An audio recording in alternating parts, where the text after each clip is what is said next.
discouraged and I ended it a little bit earlier than I would, but that's also partially because we have the freaking Fear End podcast. We shot the Fear End podcast, everybody's favorite podcast. Fear End podcast is under fire, as a matter of fact, right now. So Fear End is under attack. Not only were the servers under attack, but Fear End is under attack. Okay. Cutie's Crash Out is going mainstream on Twitter. Y'all are cooked. Yeah, I know. I hope it brings like attention and eyeballs. I hope it brings attention and eyeballs to the actual podcast though, because it's really funny that normies watched it and they just like were yelling about us, and you know there's like hundreds of thousands of likes on it, but it's cool because like, you know, maybe they'll just like investigate a little bit further and realize that we're good friends, you know. A lot of girlies don't know y'all are friends. They're getting really mad at Will and you. Yeah, I know. It's funny though, because it's like, wait, did Hospaz delete it or something? Oh no, he didn't. He just posted, okay, damn. This one got 30K likes. Women should make misogynistic men cower in fear more often. Little bitch couldn't even look her in the eye.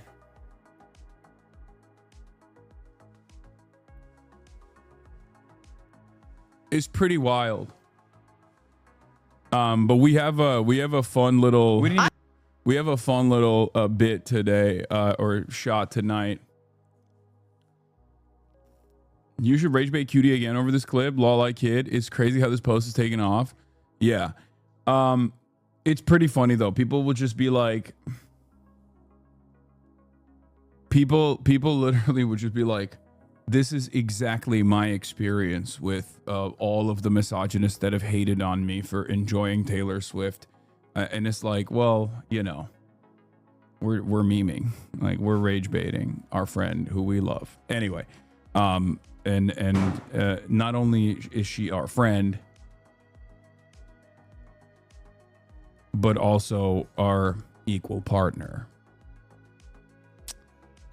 In any case, look. There's so many. It's awesome. I think it's dope. I think this is the closest we've been to like a FaZe Clan style situation where we just like clip bait, we clip farm, and then it goes crazy. And then hopefully it increases the amount of viewership that we get for the pod.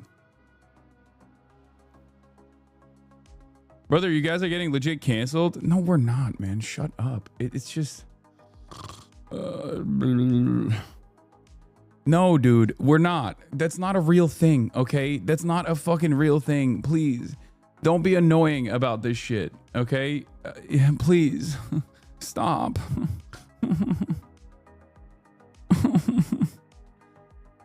It's just like memeing too close to the sun. I don't care. Anyway, hopefully it'll like I said, hopefully it'll turn into more viewership for the pod. That would be awesome.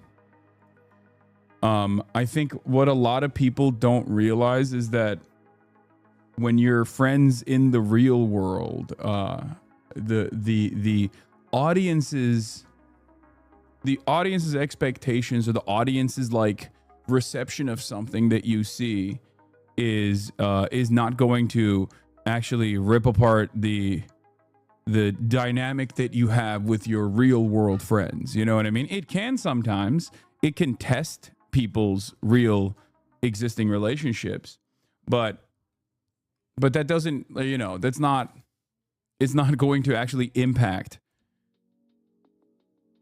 It's not going to actually impact the real world friendship that you have. In any case, that's fun though. I like it. I think it's cool. I mean, it's, for me, this is nothing, but I feel bad for Will a little bit. I'll be honest. 'Cause like, you know, he's not super used to getting blistered like this, like being in the crosshairs like this. This for me is like any given, I mean, I get like Swifty saying I'm misogynistic is nothing in comparison to the American government. You know what I mean? Or the Israeli government using its Hasbara network to call me a fucking terrorist and demand I get deplatformed and maybe even arrested every day. So like for me, this is like this washes past me. This washes past me. Okay, yeah, see, I called it yesterday. New Yorker's also done it. The New Yorker trashed for inviting pro 9/11 radical Hasan Piker who called Israelis inbred to speak at festival. Give him a helicopter ride to Gaza. This photo is so awesome. Are they baiting their audience into thinking that like I'm cool and I'm a radical because I'm wearing a Texas tee? This is me LARPing as a J6er.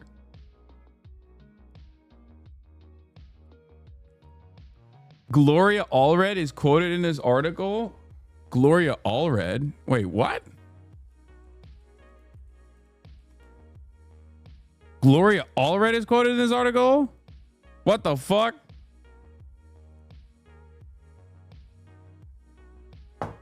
Anyway, again, no motion, no momentum.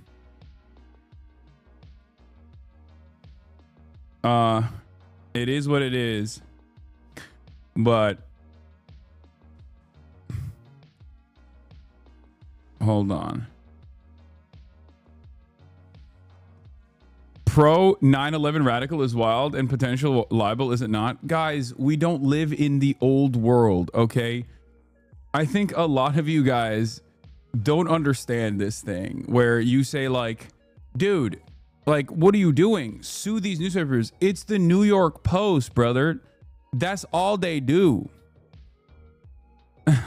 Like, all the replies are just horrifically Islamophobic. At a certain point, you get used to this stuff, okay? If you are a visible, high-profile Muslim doing any kind of political commentary, this is your life. This is your life forever. And this has been my life forever. I don't really give a shit. It's just right-wing propaganda. Who gives a fuck, you know? It's only as impactful as you make it. It's only as impactful as you. Isn't it just Islamophobia? Yes, of course. Of course. Of course. Also, I love the New York Post. As you guys know, it's my favorite newspaper. It's the most serious newspaper in the tri-state. It is the real democracy dies in the darkness newspaper. So, you know, shouts out to the New York Post. They're my goats. I love them. I will, of course, keep, you know, I need to get like, what I need to do is get copies of these papers, like all of the ones where they've written about me and just like put it together in a compilation. Cause I think it's sick. Was Cutie actually mad in the clip? Not really. I mean, it's just, it's, I mean, she did get annoyed about the Taylor Swift stuff for sure, but like, it's not, you know, it's not like something that is a deal breaker. Like, you know, yeah, we're rage baiting her. Yeah, but the clip is like, I mean, she's exaggerating her reaction here. We didn't even do it, like, which is funny because like she says it, I think she says it like right after the clip is done. But of course, that part never gets. You know, Taylor Swift with you guys. I'm not even kidding. I don't like it. I don't enjoy it. You know what? We asked you about the biggest news in America, which is her engagement. You guys are infuriating. So it's not like, oh, how exciting! What flowers is she gonna have? You're like, oh my God, Kitty, did you shit yourself? Did you shit in your little pretty pants? You stupid little bitch that loves Taylor Swift. Did you drink your pumpkin spice latte and kick your stupid little Ugg boots in the air? You dumb little fucking cunt! Is that what you say to me? I don't like talking about Taylor Swift with you guys. I'm not even kidding. I don't like it. I don't. She's so real for this, not gonna lie. Yeah, she was banging. I think I cracked it.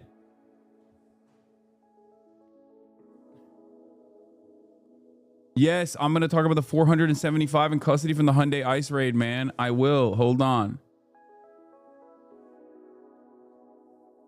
Nah, brother, it's just funny. I think so too. I think it's great content. It's not. She was right and valid. I would have crashed out on you dunderheads too. See, this is what I mean.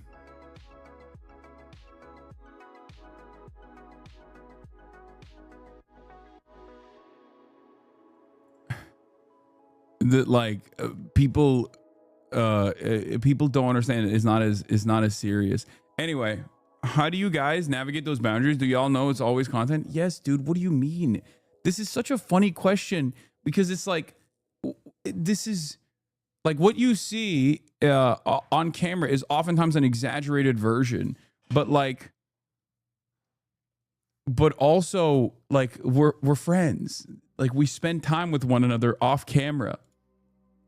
We talk to one another about, issues that we have in our lives. I don't know how it's been like 8 years and I still always try to describe to people that like what you see on camera and your interpretation of events is not always going to be correct. And that a lot can get lost in like the nuance.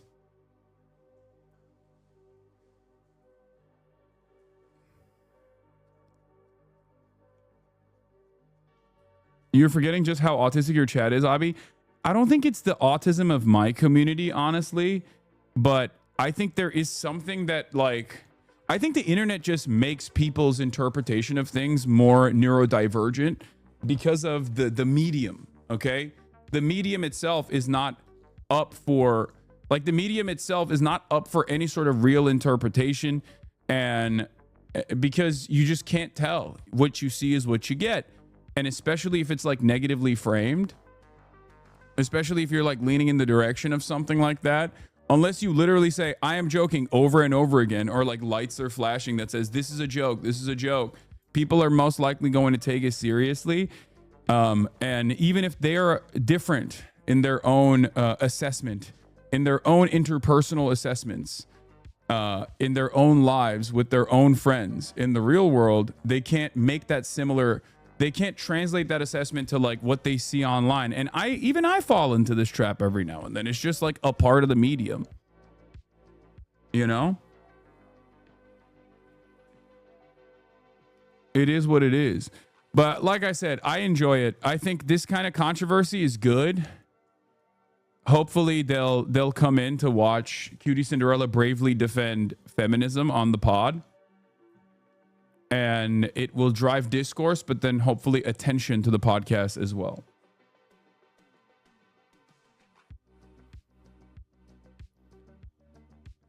Also, it is funny when people literally are continuing to do this thing where they say, well, Cutie read her comment on the video. Cutie commented that she's no longer talking about Taylor Swift on the pod, though. It's definitely nuanced. The pushback is definitely because of the audience reaction. Like, once again, you are talking to a 34-year-old adult who spent last night with these people. Okay? Why do you think you know about this? Why do you think you know about this back and forth better than I do? This is what I will never understand. People will be like, nah, dude, I know what's going on. I know what's going on. That's right.